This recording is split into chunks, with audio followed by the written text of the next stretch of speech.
Valora Radio presenta un programa especial para ti, una estación de Valora Conciencia en los medios. Escúchanos también a través de www.valoraradio.org o en Spotify como Valora el Podcast. Quédate con nosotros. Hola, ¿qué tal amigos de Valora Radio? Los saluda Rebe Torres, ¿cómo están? Es un gusto estar compartiendo con todos ustedes nuevamente aquí a través de esta emisión y sobre todo de este apostolado, Valora tu vida sin adicciones. Somos un grupo de autoayuda que se basa en el concepto de los grupos de 12 pasos. Generalmente, pues nosotros tenemos una reunión todos los lunes a las 7:30 de la noche, en donde tú te podrás integrar presencialmente en el Templo de San Antonio de Padua. Y si quieres hacerlo virtualmente, nos solicitas el link y podremos hacerlo a través de un grupo cerrado de Facebook en la página de 500 metros. Tú me puedes contactar a través de esa página, el número 500 y luego pegado metros abreviado, MTS, espacio 500 MTS. Hoy vamos a hablar sobre algunas sugerencias que nos da este folleto. Este folleto se llama 3 charlas a sociedades médicas, es de la literatura autorizada de Alcohólicos Anónimos. Y generalmente hay un gran prejuicio que cuando las personas dicen Alcohólicos Anónimos, como que yo no tengo ese problema, yo no quiero saber nada. Yo promuevo mucho la literatura y los libros y los folletos y el contenido que tienen en cuestión de libros es muy buena. Hablan y tienen mucha razón de ser y mucha ayuda pueden brindarnos. Pero hay un gran prejuicio porque es Alcohólicos Anónimos, porque el que va a Alcohólicos Anónimos pues está mal, no puede solo. Pero la realidad es que si tú te dieras la oportunidad de acudir a una junta, y ojo, no todos los grupos se manejan iguales, cada grupo es diferente, y a lo mejor es como ir buscando en donde tú te sientas bien y te guste y aprendas y crezcas. Pero esta charla habla y hace una comparación de lo que afirma la medicina de la enfermedad del alcoholismo, que hoy lo hablaremos en forma general, y lo que afirma o lo que dice una religión. Entonces, hoy juntos vamos a hacer esta comparación y nos daremos cuenta que las sugerencias que da la medicina para salir de una enfermedad son muy parecidas a las que brinda hasta cierto punto una relación con Dios, una religión. Son 6 puntos, 5 puntos. No son 6, y los voy a ir mencionando y lo vamos a ir profundizando poco a poco. Hay que entender, no voy a hablar específicamente del alcoholismo porque yo ya he hecho programas anteriores del alcoholismo, pero hay que entender qué es un comportamiento adictivo, porque muchas personas no saben si yo tengo un comportamiento adictivo. El alcohólico sabemos que bebe, el adicto de sustancias sabemos que inhala, se inyecta, lo fuma, y esas son las adicciones que todos conocemos, las que son de ingesta. Hay una persona que me dijo hace poco, oye, yo dejé hace mucho las drogas, pero todos los días en la noche me medico, y con medicamentos psiquiátricos fuertes para dormir, diazepam, clonazepam y todo lo que sean derivados, son drogas. Hay personas que tienen un comportamiento adictivo a los medicamentos, te automedicas, todos los días tomas medicamento, y yo le decía, bueno, pero ¿hace cuánto? O sea, ¿qué detonó que te tomaras eso? No, pues un acontecimiento, pero ese acontecimiento ahorita no existe, hay una dependencia. ¿Cómo yo puedo llegar a saber si tengo un comportamiento adictivo? Hay una escalerita que necesitamos identificar en qué escalón vamos para saber si yo tengo este proceso adictivo. La primera rama, que lo hemos hablado anteriormente, son las de ingesta, todo lo que tú puedes del exterior ingerir a tu cuerpo. Pero la otra rama de los comportamientos adictivos son las adicciones de procesos. ¿Qué significa? Que son sutiles, que no se ven tan notoriamente como un alcohólico, pero que tienen un proceso y que van en avance, y se dividen en 4. Lo resumo, también lo puedes ver en los contenidos de la página o lo puedes ver en programas anteriores. El primero son las emociones.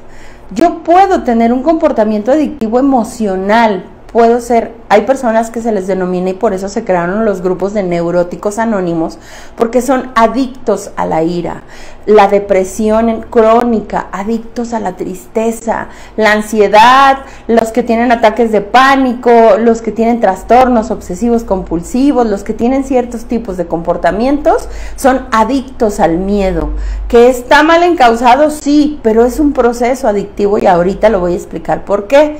Posteriormente vienen las adicciones de procesos que se les denomina de relaciones, las relaciones tóxicas, la codependencia. Yo puedo hacerme, así como el alcohólico es adicto al alcohol, yo soy adicta a esta persona, en cuidarlo, en ser codependiente, en estarlo salvando. O yo me puedo hacer adicta a una relación tóxica. Muchas personas se dicen, bueno, ¿por qué no puedo dejar esta relación si sé que me está haciendo daño? Es lo mismo que se dice un adicto al alcohol y es lo mismo que se dice un adicto a sustancias. Es lo mismo que se dice una persona que es adicta al azúcar, a los carbohidratos. ¿Por qué si sé que me estoy dañando, por qué no lo puedo dejar? Esas son las adicciones de relaciones.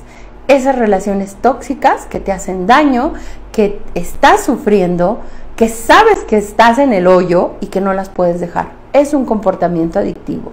El siguiente nivel son las adicciones que se denominan en el pensamiento o en la mente, procesos mentales, como cuáles, como la celopatía, que tenemos un programa que puedes buscar en nuestro canal de YouTube, como las personas que tienen trastornos alimenticios, se genera en el pensamiento, como las personas que desarrollan alguna compulsión, en la cuestión de trastorno obsesivo compulsivo, en las personas que también tienen de repente adicción a la limpieza, adicción a acumular, se generan en el pensamiento y se fusionan con este último escalón o nivel, que son las precisamente de comportamiento. Los adictos a la pornografía es una fusión del pensamiento y del cuerpo. Los que tienen adicción a la limpieza, a la acumulación, al juego, a las redes sociales, a los videojuegos, específicamente los que son adictos al sexo, los que son adictos, le decía una persona hace poco, al crimen, al robo, a la mentira, son comportamientos que nos causan procesos adictivos. ¿Qué es un proceso adictivo? Es un círculo vicioso que nosotros tenemos y que repetimos constantemente. Y tiene diferentes fases. La primera, que muchos ya hemos pasado, se llama uso experimental. Lo explico sencillamente con una sustancia. Yo usé el alcohol en una fiesta. Experimenté el probarlo, el beberlo, me gustó y lo usé, pero ni me enganché ni me causa conflicto y lo puedo usar muy de vez en cuando y no me afecta. Y eso estás en una etapa normal. Después viene la etapa del hábito. Ya no lo usé en una fiesta, ya lo uso todos los viernes. Empecé a beber todos los viernes y el hábito puede ser prolongado. Ya no es los viernes, ya los viernes y los sábados. Ya es jueves, viernes y sábado. Pero el siguiente escalón se llama aumento de consumo. Ya no, yo empecé experimentalmente, el hábito fue que consumía 2 o 3 bebidas y el aumento es que ya no son 2 o 3, ya son 7, ya son 8, ya aumenté de sustancias. Hay gente que empieza, voy a dar un ejemplo en sustancias, es que yo fumaba marihuana, hice un hábito en las noches, aumenté el consumo y después pasé de la marihuana a otro tipo de sustancias, lo mezclé con otras sustancias y hay un aumento porque tu cuerpo va creando tolerancia, tanto tu cuerpo como tu mente. Y el último escalón se llama dependencia. ¿Qué significa esto?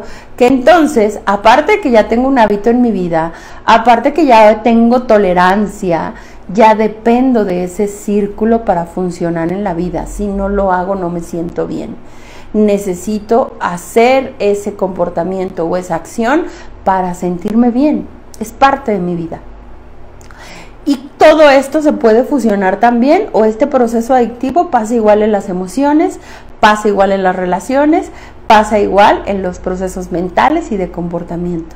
El que usó la pornografía o el uso experimental, pues me llegó un video, lo vi, pero no me enganché. Pero después creaste un hábito, lo empecé a ver un día o a la vez.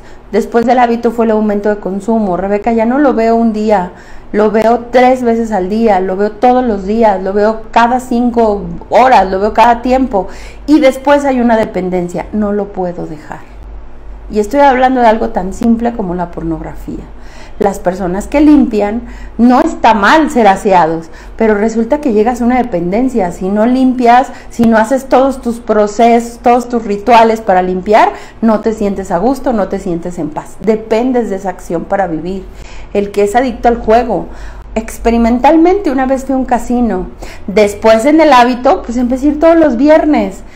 1 hora, 2 horas, el aumento de consumo es que yo ya empecé a ir al casino viernes y sábado 3 horas, y poco a poco este escalón es gradual. Ya iba al casino no 2, 3 horas, sino 6 horas, 8 horas, todo el día entero. Ya no son 2 días, ya son 3 días, ya son 5 días, y llegas al punto de la dependencia. Yo no me siento bien si no voy, y si no voy o si me abstengo de este comportamiento, hay con situaciones emocionales, me pongo irritable, me pongo depresivo, estoy agresivo, estoy ansioso. Hay un círculo de proceso adictivo.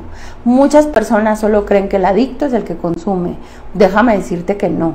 Tú puedes tener una adicción emocional, porque así como el miedo, la tristeza, la ira es igual.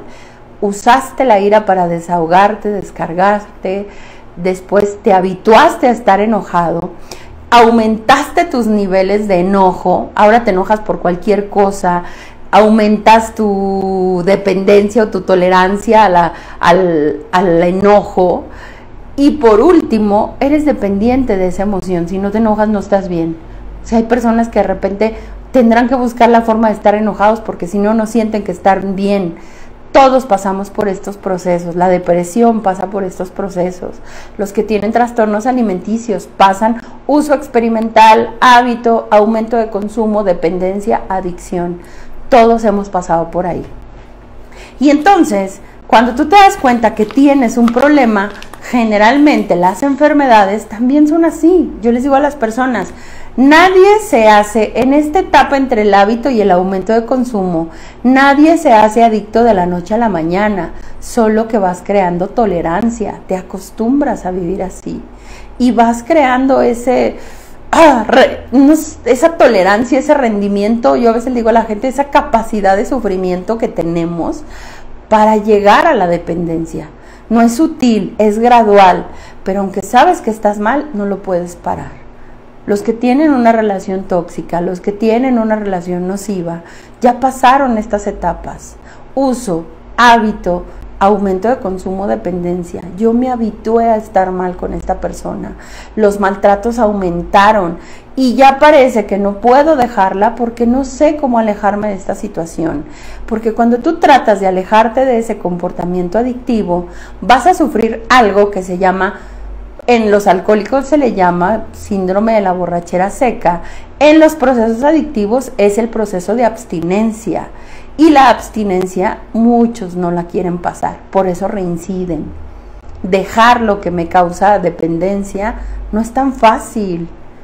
Por eso muchos papás de repente me dicen, y hoy en día es real, tú ves niños 8, 9, 10, 12 años, 14 años y hasta adultos que tienen una adicción a los videojuegos.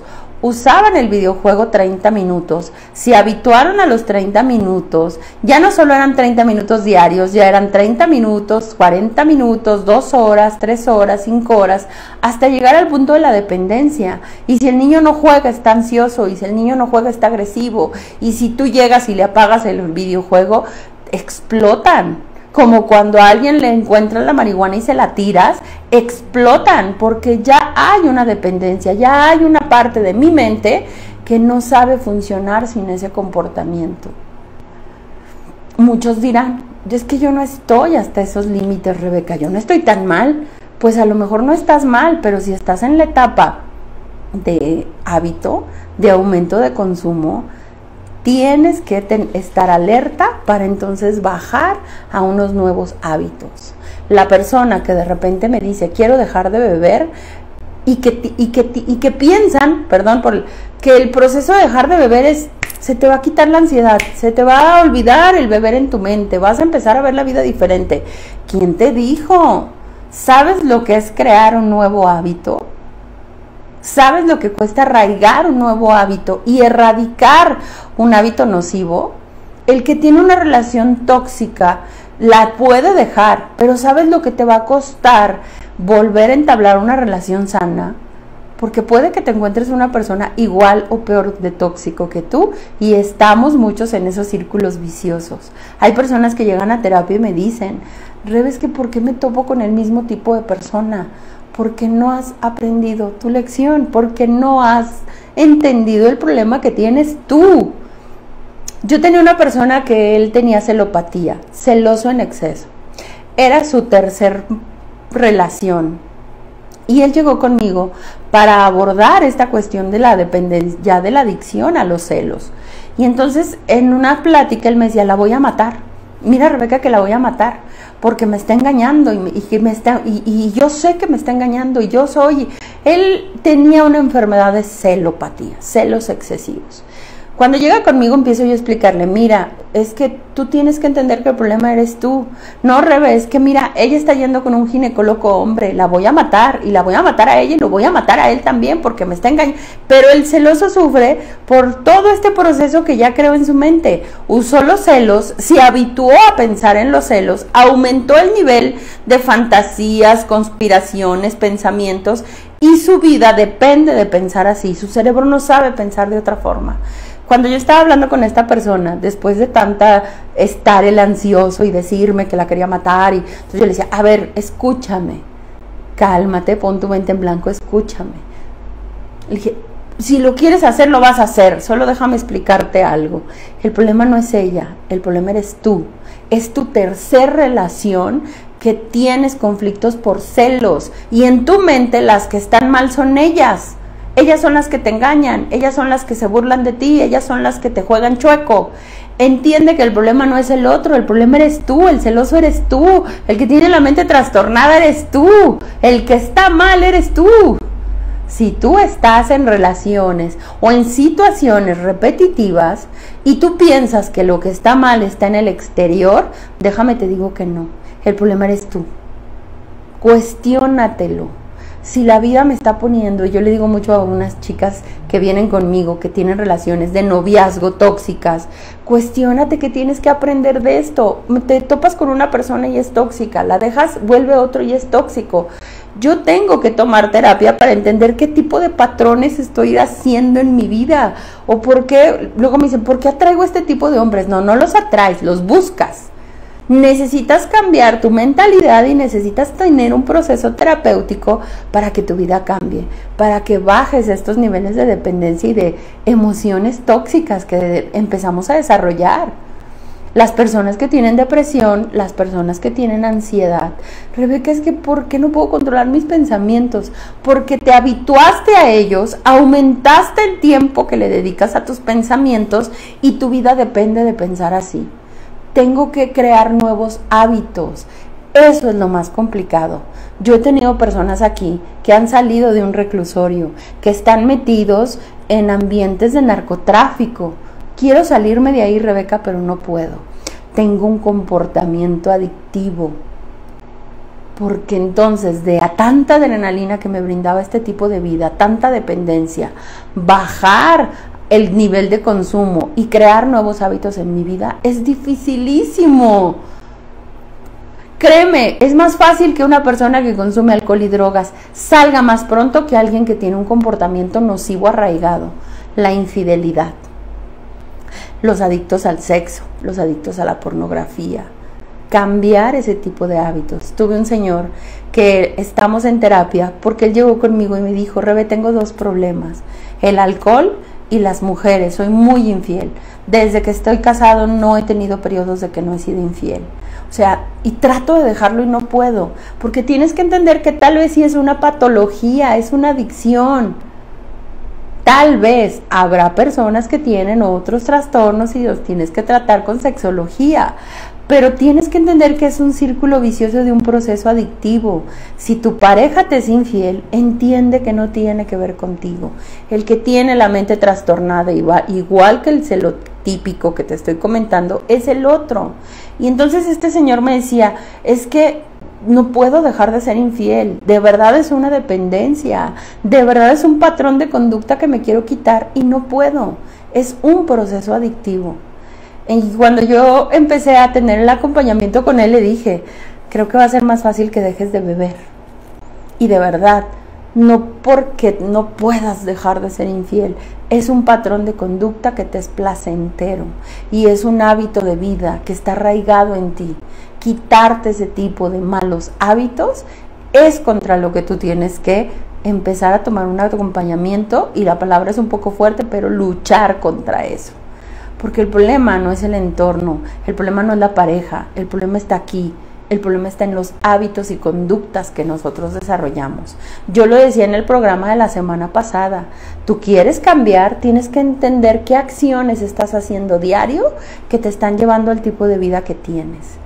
Hoy puedes identificar que si ya pasaste este escaloncito del uso, hábito, aumento de consumo, dependencia, estás en un proceso adictivo, sea cual sea las dos ramas. Así es que los que piensan, porque yo hubo un tiempo en que acudí mucho a los grupos de neuróticos anónimos y yo decía, bueno, mi problema no es el alcohol, lo puedo controlar, mi problema son las emociones, y me di cuenta que era exactamente lo mismo. De todos modos era un problema y de todos modos eran los mismos grados de enfermedad, como se le denomina. Pero tú tienes un comportamiento adictivo. Tienes que entender que los comportamientos adictivos, que aunque a la palabra no les gusta a la gente, los tenemos todos. Es un hábito, tú decidirás si es nocivo o bueno, si lo primero que te tomas en la mañana es un refresco o un jugo verde. Es un comportamiento. El resultado que te trae, si es nocivo o bueno, depende de las acciones que tú decidas. El refresco en la mañana no te trae nutrientes, el jugo verde, pues cada quien decidirá si te trae nutrientes o no y con el objetivo que lo haces. Pero tenemos que entender que todos los seres humanos estamos hechos de hábitos, hábitos físicos, hábitos emocionales, hábitos mentales, que son contra los que nosotros tenemos que trabajar. Y este folleto habla entonces porque se va a con los médicos a preguntarles, bueno, si es una enfermedad, dame un medicamento. Si es un problema que solo el medicamento puede abordar, qué fácil sería. Porque ayer yo le platicaba a una persona, tú tienes ansiedad, tú tienes depresión. Tú vas y te dan un antidepresivo, te dan un ansiolítico, te dan algún medicamento para que mejores la serotonina y tus estados de ánimo. ¿Eso anula lo que piensas? El medicamento es bueno, no tengo nada en contra del medicamento y hay personas que lo necesitan para poder abordar el acompañamiento terapéutico, pero el medicamento no lo es todo. A diferencia de si a mí me duele la cabeza, voy y me tomo un paracetamol, voy y me tomo una aspirina y calma el dolor de cabeza. Si yo tengo gastritis, voy y me tomo un omeprazol, se me calma. Si yo tengo dolor, voy y me tomo un medicamento específico para el dolor, porque la parte física sí puede ser sanada con medicamentos. El medicamento te va a ayudar a que el cerebro se restablezca y le ayude a un mejor funcionamiento. Pero, como lo dije hace algunos programas, el doctor Mario Alonso Puig, que es una eminencia en neurociencias últimamente, y él se ha metido más en filosofía, dice, el cerebro no es la mente. Si tú abres un cerebro y empiezan anatómicamente, te pueden decir, mira, aquí está la amígdala, aquí están los neurotransmisores, aquí está la parte donde se segrega la dopamina, junto con es adrenalina y es dopamina, y entonces tu comportamiento adictivo activa estas dos glándulas, estas dos partes del cerebro que te hacen ser adicto. Sí, el cerebro te pueden explicar la función, pero si tú partes un cerebro y lo abres, no va a haber una zona en donde te digan, mira, aquí está su trauma de la infancia, mira, aquí están sus pensamientos perversos y oscuros, mira, esta es su zona feliz. No existe. Y una persona me decía ayer, entonces, ¿dónde está Rebeca? Es una parte espiritual. ¿Tú quieres sanar lo humano con lo humano? Y la medicina reafirma lo que te voy a decir en este momento. Voy a empezar a decir estos puntos, que es lo que sugiere este folleto para ayudar a alguien que tiene una adicción. No lo voy a especificar, es solamente con el alcohol o las drogas, con los comportamientos que tenemos. Punto número 1 que dice la medicina. La persona necesita un cambio de personalidad, o el ser humano necesita un cambio de personalidad. La medicina dice esto. Afirma o dice la religión. La persona necesita un cambio profundo, un despertar espiritual. Resumido en este primer punto, tú necesitas cambiar. La medicina lo dice. Cambio de personalidad. Y la personalidad no tiene que ver con medicamentos. La personalidad se forma a través de nuestras vivencias. Nuestra personalidad, nuestro yo, tiene que ver con la parte psicológica, tiene que ver con la parte antropológica, tiene que ver con el ser. Eso la medicina no lo cura. La personalidad se va formando a través de nuestras vivencias. Si yo tuve de chico una herida de la infancia, eso me va a marcar junto con los acontecimientos de mi vida para definir mi personalidad. Un médico te dice, la persona necesita hacer un cambio y no hay medicamento para eso. Necesitas abordar. La parte religiosa dice un despertar espiritual. La parte terapéutica, que no dice aquí, pero que la voy a agregar yo, entonces necesitamos un despertar de conciencias. Esa parte del ser que está dormido necesita despertar para que tú entiendas que tienes un problema. Punto número 2. Dice la medicina.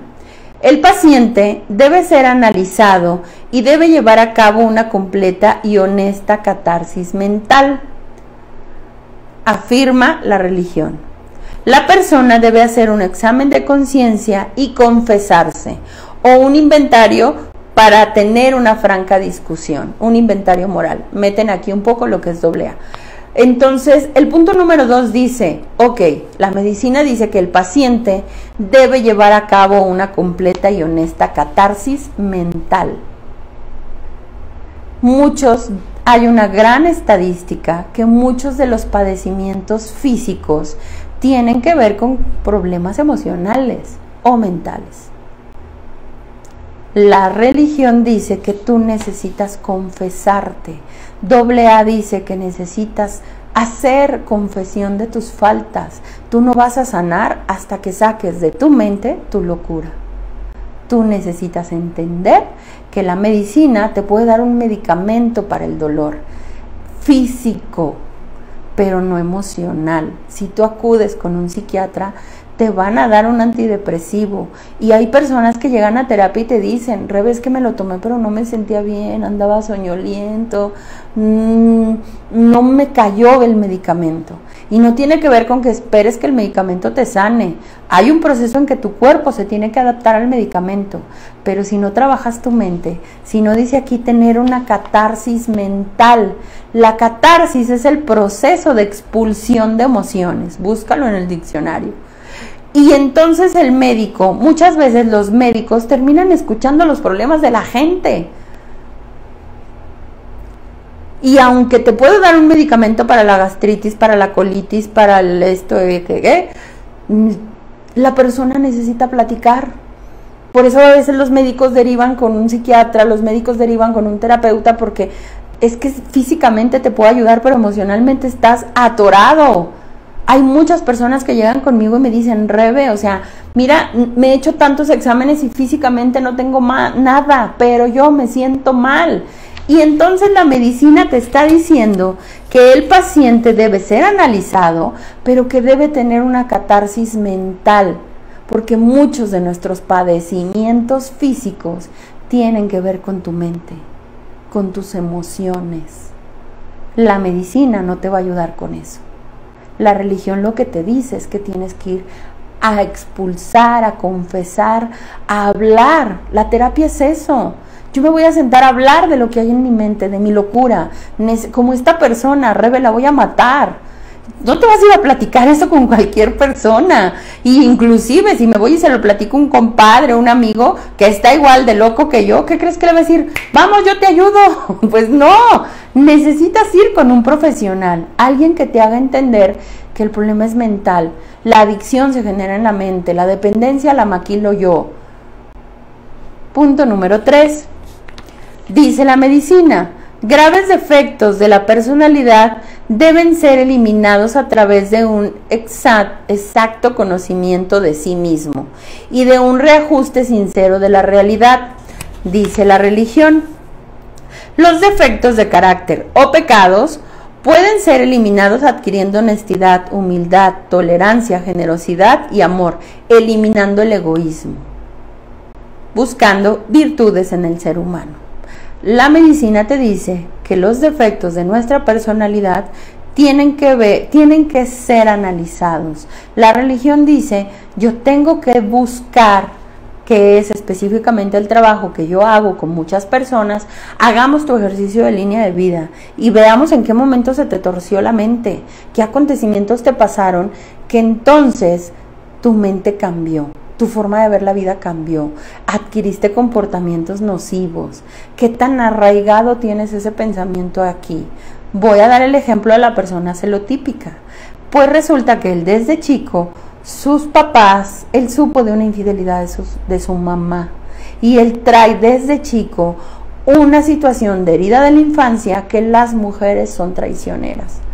Conforme en algún acontecimiento que le tocó con una de sus parejas, se detonó este pensamiento y pasó por el proceso que te dije: experimental, hábito, aumento, dependencia, locura, adicción.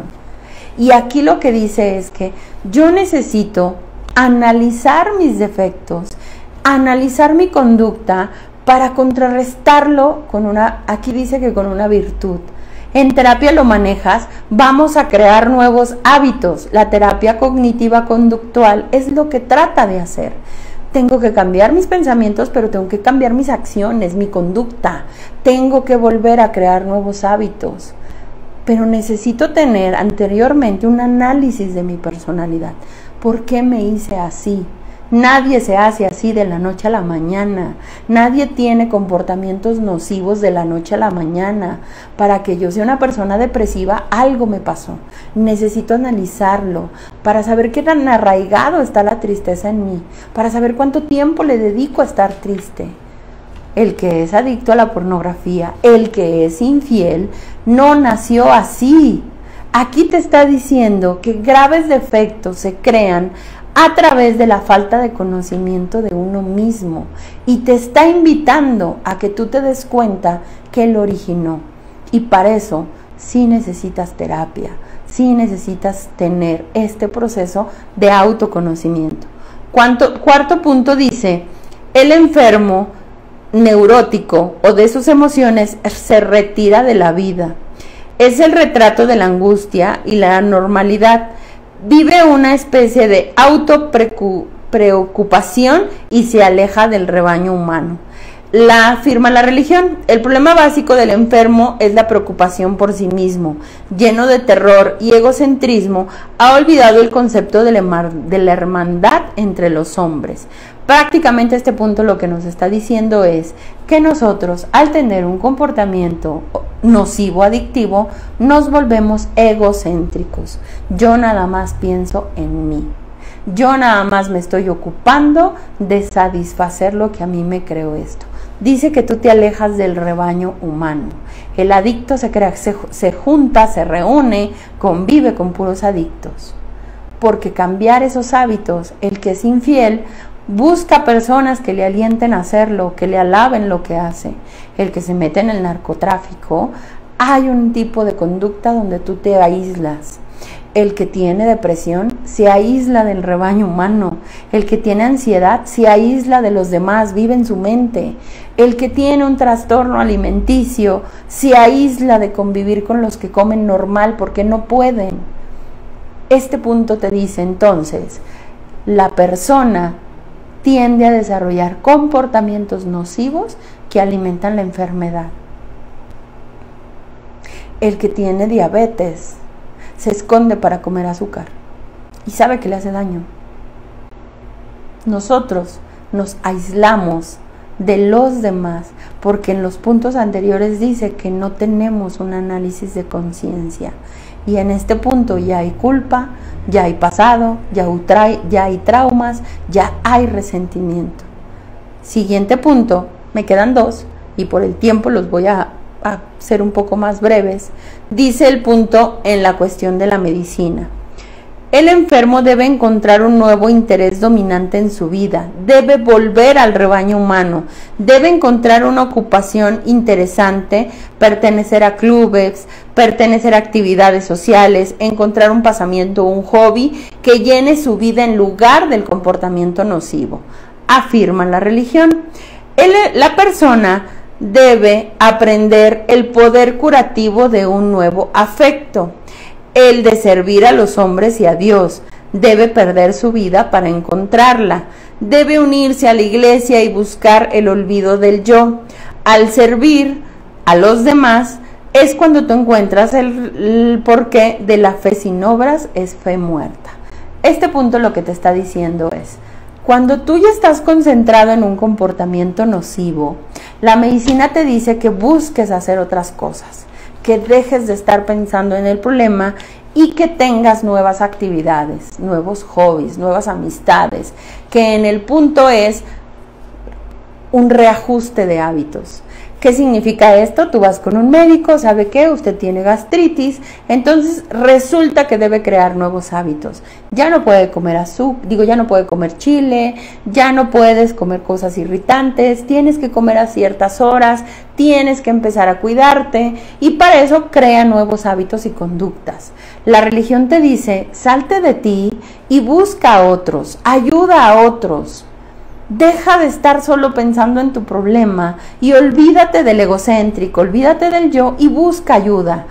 En el paso anterior te dice, crea nuevas actividades, salte del yo, salte de ese egocentrismo, métete a un grupo, busca una actividad física, piensa en otras cosas en vez de dedicarle tanto tiempo a tus pensamientos nocivos, que era lo que yo le decía a este señor, deja de estar pensando todo el día que te están atacando, que te están engañando, ponte a trabajar, piensa en otras cosas, haz ejercicio. En este caso esta persona sí necesitó un medicamento, porque ya estaba desarrollando un trastorno obsesivo compulsivo, mezclado con un pensamiento específico que era la celopatía. Lo que tú necesitas identificar y lo que te está diciendo estos puntos es que la medicina siempre te va a guiar a crear nuevos hábitos, a tener un diferente cambio de conducta y a expulsar las emociones. Tanto como la religión lo maneja de ese punto, tanto como los 12 pasos te dicen entonces, en resumidas cuentas, admite el problema que tienes, habla de tu vida, haz un inventario de tu vida, háblalo con otros, identifica tus defectos de carácter, repara tus defectos de carácter, trabaja con otros. Pero para trabajar con otros yo tengo que haber trabajado primero en mí, porque hay muchas personas que quieren y salvar al medio mundo, pero no se salvan ellos. Yo sé hablar de Dios, pero no lo aplico en mi vida. Yo te digo en lo que tú estás mal, pero yo no corrijo lo que yo tengo. Eso no funciona y no te va a sanar. Yo conozco personas que están en grupos parroquiales, en apostolados, que son personas que predican a veces y tienen una vida y unas conductas nocivas que no corrigen. Por eso la religión dice, la fe sin obras es fe muerta. Qué bueno que ayudas a los demás, pero qué hueco estás por dentro. Qué incongruentes somos los seres humanos. Tengo personas que están en terapia conmigo, no voy a balconear a nadie, pero que van y dan su tema en un grupo parroquial y en su casa tratan de la patada a su mujer, que van y hablan de amor y en su casa les gritan a sus hijos, son unos neuróticos en potencia, que van y hablan de la evangelización y beben y se ponen hasta el cohete. O sea, qué incongruentes somos. Tú quieres sanar, tienes que reajustar hábitos, bajar este escalón y crear nuevos hábitos de conducta. Mientras tú no crees nuevos hábitos de conducta, mientras tú no cambies tu forma de pensar, tu conciencia, tus pensamientos, tu mente, vas a estar en este círculo vicioso, vas a estar en esta parte cuando la gente llega y dice, sé que me hace mal, sé que estoy mal, Rebeca, pero no lo puedo dejar, explícame por qué. Porque no estás dispuesto a renunciar a tus hábitos que alimentan tu locura. Yo a mucha gente le digo, Deja de dialogar con tu locura. Tú eres permisivo. Tú planeas cuándo te vas a ir a beber. Tú tienes muchísimos justificantes para irte a beber. Y te parece placentero. Deja de dialogar con tu locura. Entiende que el proceso que tú tienes que hacer, como lo dice la medicina te va a dar medicamento para el cuerpo. La psiquiatría te va a dar medicamento para el cerebro, pero la mente y el alma son cosas que no se sanan con medicamento, no necesitan medicamento, necesitan espiritualidad. Necesitamos trabajar esa parte no tangible, y espiritualidad es no ir a una terapia para que te hablen de religión y te pongas a rezar. Rezar es muy bueno, pero no sana la mente siempre, ¿eh? Si yo tengo un trauma muy arraigado, aunque rece, no se me olvida. Yo necesito sentarme, hablar del acontecimiento, tener este proceso de catarsis, analizar los defectos que me ha creado, ver cómo ha evolucionado ese trauma en mi vida y posteriormente reajustarlo, cambiar, como dice ahí, un defecto por una virtud. Pero si no hago este proceso de análisis, difícilmente solo rezando se te va a quitar. Y entiendo que hay casos, y me han tocado conocerlos, que van a un retiro, que van a una oración, que se tocan, se sienten tocados por Dios, que efectivamente tienen un cambio radical y milagroso. Pero habemos otros que tenemos que recorrer este camino. Terapias, grupos, formación, leer, aprender, estudiar. Y a lo mejor, pues, qué bendecidos son los otros, que en una oración de sanación se te quitó el trauma. Ojalá así me hubiera pasado. Y si así es, bendito sea Dios, porque para eso solo Dios lo puede hacer. Ni lo hace el que hizo la oración, ni lo hace el sacerdote. Solo Dios lo puede hacer. Y la Biblia lo dice, a través de tu fe. Si tú no desarrollas esta parte, la espiritualidad, la fe en ti mismo, la confianza en ti mismo, el reajuste de nuevos hábitos, ¿cómo le vas a ganar a tu mente? ¿Con una pastilla? ¿Por qué creen que muchas personas prefieren intoxicarse? El depresivo prefiere dormir, porque estando despierto piensa. El alcohólico prefiere beber, el adicto prefiere intoxicar y callar su mente, que no creo que lo logren al 100%, pero son los actos nocivos que tenemos. Nosotros necesitamos empezar a trabajar en estos puntos que la medicina y la religión coinciden. La medicina, tarde o temprano, te va a llevar a trabajar la emoción y te va a llevar a trabajar la mente y te va a llevar a trabajar el alma, porque el medicamento es muy bueno, pero no te sana al 100%. Físicamente sí. Y no quiero que se malentienda, es muy bueno el medicamento, pero tú tienes que trabajar esta parte que no es tangible, los pensamientos, las emociones, el inconsciente, que es lo que aborda la psicología. Esos traumas de la infancia, esas heridas que yo tengo, ese dolor que yo recuerdo, ese resentimiento que no puedo soltar. Ojalá existiera una pastilla para que te curaran el resentimiento y perdonaras así. Seríamos ricos. No hay. Es un proceso terapéutico y es un proceso emocional. Ojalá existiera una pastilla que te hiciera olvidar el dolor que te ha causado el otro. Ojalá existiera una pastilla que nos diera autoestima. Ojalá existiera una pastilla que nos diera seguridad, valor. Para eso necesitas la terapia y necesitas desarrollar la fe. Primero la fe en ti, que te va a llevar a la fe en Dios. O la fe en Dios, que te va a ayudar a tener fe en ti. Pero la necesitas, El orden de los factores no altera el producto. La necesitas. Hoy lo que yo te quiero decir es esto. Para que tú cambies, necesitas trabajar contigo. Si quieres un atajo, si quieres un camino fácil, si solo quieres, porque a veces somos así, dame un medicamento ya que se me quite el dolor, ahorita ya. Perdón, no se te va a quitar tan fácil. Los hábitos nocivos que tienes son conductas. Entiende, es un proceso que entre más disciplinado seas, que entre más constante seas y entre más desarrolles la voluntad, me va a ser más fácil salirme de este hábito nocivo. Yo le tengo que ganar a mi mente. Tú no eres tus pensamientos, tú no eres tu pasado, tú no eres tus errores. Pero mientras no te salgas de este círculo, siempre los ves, siempre los recuerdas, siempre estás viviendo ahí. Por eso, la medicina te ayuda mucho, sí. No le tengas miedo a un medicamento, y de verdad no todas las personas llegan al medicamento, pero no te cierres. Pero más que el medicamento, primero necesitas un acompañamiento terapéutico, una admisión del problema que tengo. Mientras tú no veas el problema en ti y lo sigas viendo fuera, como esta persona de la voy a matar, es porque ella me está engañando, llegó un punto en que yo le dije, a ver, el problema eres tú. Terminas esta relación, vas por la cuarta relación, la siguiente te va a volver a engañar, porque el problema lo traes aquí. El adicto, el problema lo trae aquí, el celoso lo trae aquí, el depresivo lo trae aquí, el ansioso lo trae aquí, el que tiene un trastorno alimenticio lo trae aquí, el que ve pornografía lo trae aquí, el infiel lo trae aquí. Nuestro problema es nuestra mente y nuestra pobreza espiritual. Mira que hasta me trabo, porque espiritualmente estamos pobres.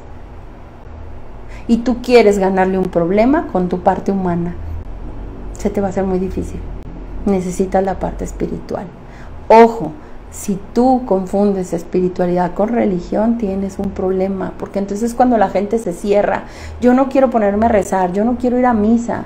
No, es bueno hacerlo, practicar una religión es muy buena, pero desarrollar una espiritualidad, por eso los grupos de autoayuda no te llevan a una religión, pero no significa que no la practiques. Ellos te hablan de un poder superior, acércate a Dios, como lo concibas, y ese es un caminito que hay que recorrer. Yo creo que de eso hablaremos la próxima semana. El día de hoy se nos ha terminado el tiempo, me despido, saludo a todos los que me dejan sus comentarios y se los respondo ahorita en un momento. Mi nombre es Rebe Torres, nos encontramos todos los lunes a las 7:30 en nuestro grupo de autoayuda. Si quieres más información, se los dejo aquí. Los que quieran estar en contacto conmigo a través de la página de 500 metros y todos los viernes aquí, 7 de la noche, en tu programa Valora tu vida sin adicciones. Hasta luego.